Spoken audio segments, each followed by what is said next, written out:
En juillet 2018, la chaîne Channel 4 a diffusé une vidéo extrêmement perturbante montrant un groupe d'hommes en uniforme conduisant plusieurs femmes et enfants sur une route de terre et vers un terrain désert, où les hommes armés ont ensuite pris la vie des victimes sous la menace d'armes à feu, sans la moindre honte.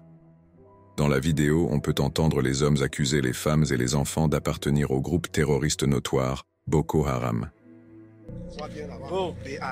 La vidéo a attiré l'attention du monde entier, avec des centaines de personnes affirmant immédiatement que les images terrifiantes avaient été capturées au Cameroun. Cependant, le gouvernement camerounais a rapidement nié ces accusations, affirmant que la vidéo n'avait même pas été tournée dans leur pays et que leur armée était injustement accusée de tuer des civils. Pourtant, la BBC n'était pas convaincue et son équipe de chercheurs a décidé de découvrir qui était responsable des atrocités montrées dans la vidéo, où elles avaient eu lieu et quand. Après avoir reçu une information anonyme, ils ont utilisé Google Maps pour étudier l'aménagement d'une région particulière du Cameroun et ont découvert que la chaîne de montagnes visible en arrière-plan de la vidéo était proche d'un village nommé Krawamafa, tout près de la frontière nigériane. En analysant plusieurs années d'images satellites de la région sur Google, les chercheurs de la BBC ont pu déterminer que l'incident s'était produit entre le 20 mars et le 5 avril 2015. Lors de l'enquête plus approfondie, il a été révélé que le gouvernement camerounais n'avait pas été honnête lorsqu'il avait nié les accusations. Par exemple, le gouvernement avait affirmé que l'armée camerounaise n'utilisait pas des armes comme celles montrées dans la vidéo, mais l'analyse de la BBC a révélé que les fusils étaient des Astava M21, fabriqués en Serbie, qui sont en fait utilisés par l'armée camerounaise.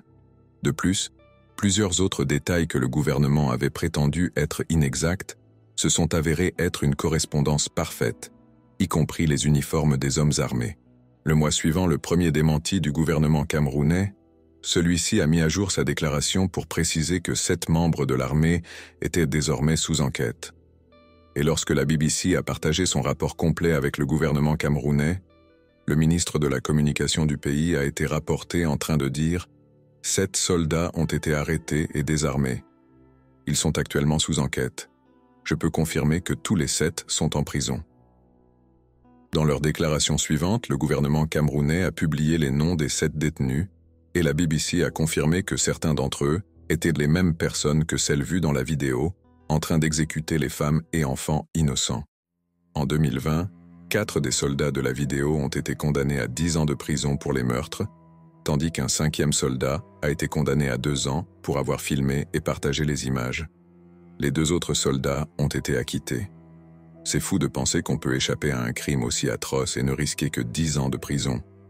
Mais au moins, ils sont tenus responsables de ce qu'ils ont fait, grâce à un examen très détaillé du contenu de la vidéo comparé aux images satellites de Google. Le 30 juillet 2010, 3 hommes buvaient ensemble dans un jardin à Richland County, en Caroline du Sud. Les noms des hommes étaient Leslie Todd Parvin, Edgar Lopez et Pablo Gutiérrez Guzman. À un moment de l'après-midi, une dispute éclata entre eux, et Leslie sortit une arme à feu de sa ceinture pour tuer les 2 autres hommes. On ne sait pas exactement ce qui déclencha la dispute, mais immédiatement après la fusillade, Parvin s'enfuit en Louisiane à bord de son minivan, Kia vert. Une fois là-bas, il se rasa la tête et détruisit l'arme qu'il avait utilisée ainsi que le minivan. Pendant quelques jours, Parvin réussit à échapper aux autorités, mais rapidement, la police commença à examiner les plaques d'immatriculation de tous les minivans Kia verts enregistrés en Louisiane. Selon les documents d'enquête, après le double meurtre, un témoin avait signalé une partie de la plaque du minivan de Parvin à la police. Quelques jours plus tard, sur un coup de tête, les enquêteurs entrèrent l'adresse du suspect dans Google Maps Street View. Et, en effet, ils trouvèrent un minivan vert garé devant sa maison, avec une plaque d'immatriculation et une description correspondant à celle rapportée par le témoin. Avec ce genre de preuves accablantes, tout était pratiquement fini pour Parvin. Le 19 août, un membre de sa famille le ramena à son domicile dans la région de Windsor Lake, où il fut immédiatement arrêté pour 2 chefs d'accusation de meurtre, et plus tard condamné à 35 ans de prison. Au cours de l'enquête, il fut révélé publiquement que Parvin était un vétéran de l'armée ayant servi 20 ans, avec 5 missions à l'étranger et un cas sévère de SSPT, syndrome de stress post-traumatique, diagnostiqué en 2007. Selon le témoignage de son père, ses 20 ans de service militaire et le stress de ses missions près de l'Irak et de l'Afghanistan auraient pu influencer son comportement le jour de l'incident. On pourrait penser qu'après 2 décennies passées à servir son pays avec dévouement, Parvin aurait reçu un traitement de santé mentale approprié pour l'aider à vivre en paix. Au lieu de cela, 2 hommes innocents sont désormais morts, et l'auteur des faits passera la majeure partie de ce qui lui reste à vivre derrière les barreaux. 35 ans après son crime, à l'âge de 75 ans, Parvin sera libéré dans un monde qu'il ne reconnaîtra probablement plus. Kim Wall, une journaliste suédoise primée âgée de 30 ans, avait voyagé à travers le monde pour couvrir des sujets liés à la justice sociale. Tout au long de sa carrière, ses reportages l'avaient menée dans des pays comme l'Ouganda, Cuba, les îles Marshall et le Kenya. Son travail avait souvent été publié dans des journaux prestigieux tels que The New York Times, The South China Morning Post et The Atlantic. En 2017, alors qu'elle se trouvait à Copenhague avec son compagnon, elle fit la rencontre de Peter Madsen. Ce dernier était un inventeur danois brillant et un ingénieur autodidacte, connu pour avoir construit son propre sous-marin, conçu ses propres fusées et nourri l'ambition de se lancer dans l'espace dans un futur proche. Le 10 août de cette même année, Peter Madsen emmena Kim Wall pour une sortie au large de Copenhague, à bord de son sous-marin artisanal, le UC-3 Nautilus, afin de lui accorder une brève interview. Malheureusement, après cette sortie, Kim Wall ne fut jamais revue. Lorsqu'elle ne rentra pas ce soir-là, son compagnon signala sa disparition, déclenchant une enquête officielle. Quelques jours plus tard, le 21 août, un cycliste découvrit des parties de son corps échouées sur une plage près de l'endroit où elle avait disparu.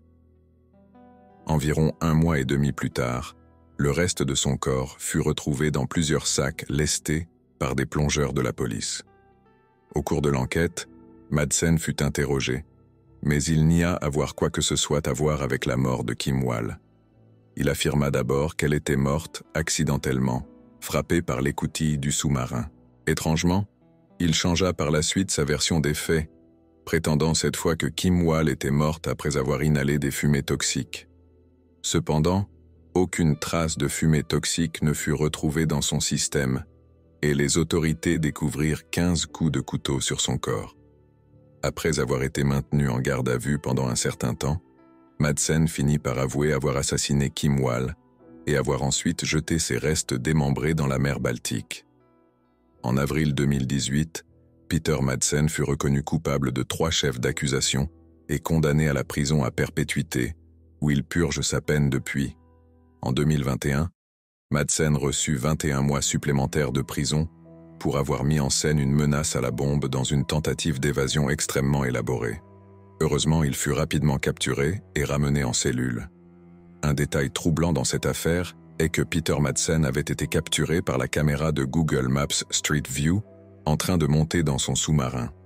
De manière glaçante, lorsqu'il avoua le meurtre, il déclara que son intention n'avait jamais été de prendre la vie de Kim Wall, mais plutôt de couler le Nautilus à jamais, même si cela signifiait que lui-même et la journaliste innocente devaient en mourir à l'intérieur. À ce jour, les détails exacts sur la manière dont il a mis fin à la vie de Kim restent flous. Toutefois, Madsen passera le reste de sa vie derrière les barreaux, sans aucune possibilité de retour dans la société.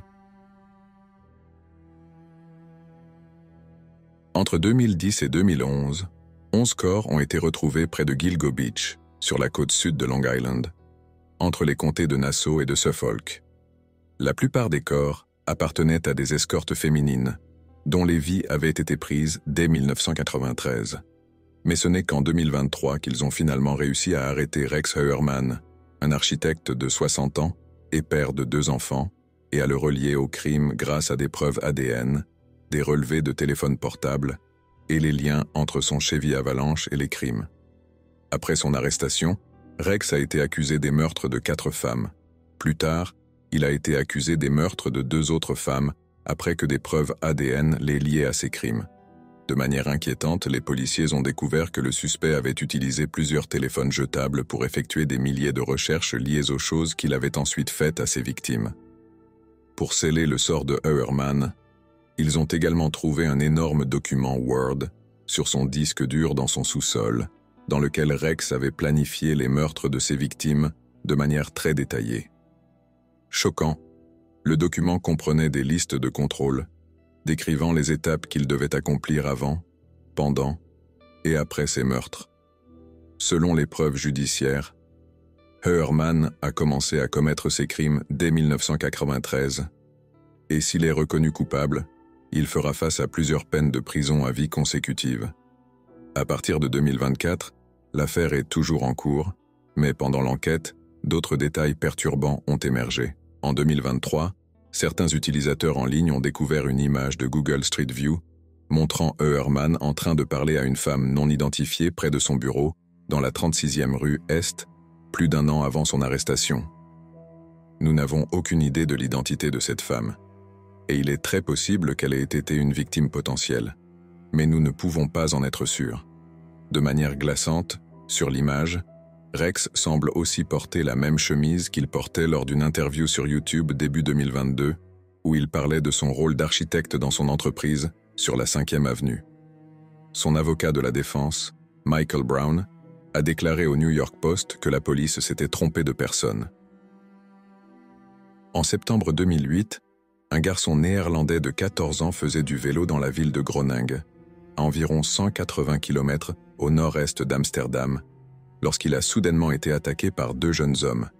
Ils l'ont fait descendre de son vélo, puis lui ont volé 165 € et son téléphone. Pendant plusieurs mois, la police n'a pas réussi à retrouver les suspects, aucun témoin ne s'étant manifesté, et ils ne disposaient que de la description de l'agression donnée par le garçon. En mars de l'année suivante, la victime a utilisé son ordinateur et a commencé à naviguer sur Google Maps Street View. Il regardait l'endroit où il avait été agressé environ 6 mois plus tôt. À sa grande surprise, la voiture de Street View avait capturé les deux hommes marchant derrière lui juste avant le crime. Comme c'est souvent le cas avec ces images, les visages des deux agresseurs et de la victime étaient floutés, mais le garçon a immédiatement appelé la police et les a informés de cette nouvelle découverte. Avec les images de Street View en main, les autorités ont demandé à Google de leur fournir la version non floutée des images pour les aider à identifier les suspects. Fait intéressant, dès qu'ils ont reçu les images non floutées, les enquêteurs ont reconnu l'un des agresseurs d'un crime précédent, et l'autre suspect a été identifié comme étant le frère jumeau du premier agresseur. Après avoir confirmé leur identité, la police néerlandaise a pu retrouver et arrêter les jumeaux, mais je n'ai pas trouvé de confirmation officielle indiquant qu'ils ont été inculpés et condamnés. Il est également incertain si le garçon a récupéré son téléphone et son argent. Porto Rotondo est un quartier de Sardaigne réputé pour ses somptueuses villas, ses plages de sable fin, ainsi que ses boutiques et restaurants élégants. En 2002, un homme d'affaires italien a vendu sa villa située à Porto Rotondo pour la somme de 280 000 €. En raison de la valeur relativement basse de cette transaction, la vente a immédiatement attiré l'attention des autorités. La police financière italienne a alors décidé d'utiliser Google Earth pour enquêter sur cette propriété. Un détail notable concernant la villa était qu'elle possédait une piscine à la forme très particulière. Les enquêteurs ont utilisé cette caractéristique unique pour localiser la propriété à l'aide d'images satellites. Une fois celle-ci identifiée, ils ont confirmé qu'il s'agissait d'un cas flagrant d'évasion fiscale. La valeur réelle de la villa aurait dû être bien plus élevée, d'autant que les propriétés voisines atteignaient régulièrement des montants à 7 chiffres. Fort des preuves obtenues grâce aux images satellites de Google, les policiers ont approfondi leurs recherches en examinant les comptes bancaires du suspect. Ils ont découvert un total de 7 millions € de dépôts non déclarés, accumulés sur plusieurs années. Il s'agit d'une affaire pour laquelle il a été difficile d'obtenir de nombreux détails, car l'article original en italien contenait peu d'informations. De plus, les conséquences juridiques pour l'homme d'affaires n'ont jamais été officiellement confirmées. Cependant, il est raisonnable de supposer que ces actifs ont été saisis et compte tenu de l'énorme somme d'argent non déclarée, il est probable qu'il ait purgé une peine de prison d'au moins quelques années.